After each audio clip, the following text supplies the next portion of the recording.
आवाज मानदेशाचा। पंतप्रधान नरेंद्र मोदी यांच्या नेतृत्वाखाली महाराष्ट्राने प्रधानमंत्री आवास योजनेत विक्रमी कामगिरी केली आहे।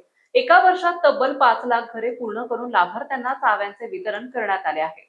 पुढील वर्षी आणखी 15 लाख घरांचे वितरण करण्याचे उद्दिष्ट राज्य सरकारने ठेवले असल्याची घोषणा मुख्यमंत्री देवेंद्र फडणवीस यांनी साताऱ्यात केली आहे। सातारा येथील सैनिक स्कूल मैदानावर आयोजित घरकुल वितरण सोहळ्यात ते बोलत होते।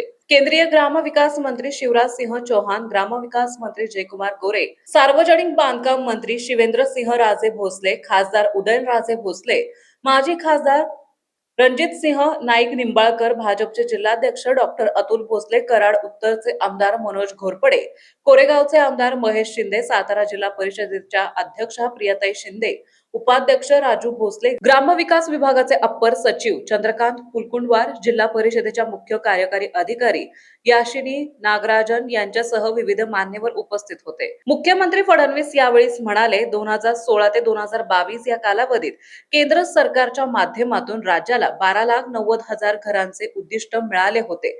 त्यानंतर नव्याने अनेक गरजू कुटुंबांची नावे समोर आल्याने आणखी 30 लाख घरांची गरज निर्माण झाली। त्यासाठी केंद्राकडे पाठपुरावा करण्यात आला असून पुढील 2 ते 3 वर्षात मोठ्या प्रमाणात घरकुलांचे वितरण होणार आहे।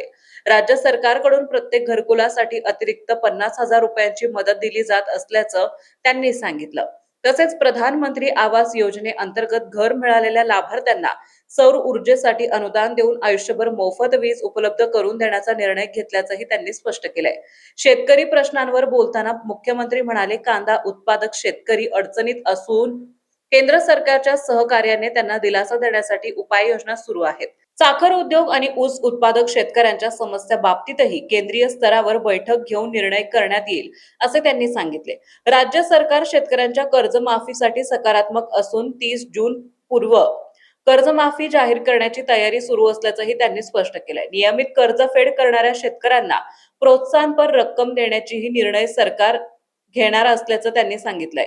महिलांच्या सक्षमीकरणावर भर देताना फडणवीस म्हणाले, गेल्या 2 वर्षात राज्यातील 50 लाख महिलांना लखपती दीदी बनवण्यात यश आले असून हा आकडा 1 कोटीपर्यंत नेण्याचं लक्ष्य आहे। कार्यक्रमाच्या शेवटी मुख्यमंत्री फडणवीस यांनी लोकशाहीर अण्णाभाऊ साठे यांच्या पुतळ्याच्या अनावरणाचाही उल्लेख करून त्यांच्या कार्यक्रमाला अभिवादन केले। हे सरकार सर्वसामान्य शेतकरी आणि कामगारांचे सरकार आहे असे सांगत त्यांनी उपस्थितांना देशहितासाठी ऊर्जा बचतीचे आवाहन केले। विक्रमी वेळेमध्ये ग्रामविकास विभागाने 5 लाख घरांचे उद्दिष्ट पूर्ण केल्याबद्दल ग्रामविकास विभाग, त्या विभागाचे तत्कालीन सचिव आणि ग्रामविकास मंत्री जयकुमार गोरे यांचे मुख्यमंत्र्यांनी तोंड भरून कौतुक केले। ग्रामविकास विभागाचे मंत्री जयकुमार गोरे यांनी घरकुल उद्दिष्ट पूर्तीचे शिवधनुष्य यशस्वीपणे पेलले अशा शब्दात मुख्यमंत्र्यांनी त्यांचं कौतुक केलंय। आपल्या जिल्ह्यातील तालुक्यातील लेटेस्ट बातम्या पाहण्यासाठी आजच मान चौफेर न्यूज चॅनलला YouTube वर सबस्क्राईब करा आणि बेल आयकॉन प्रेस करा।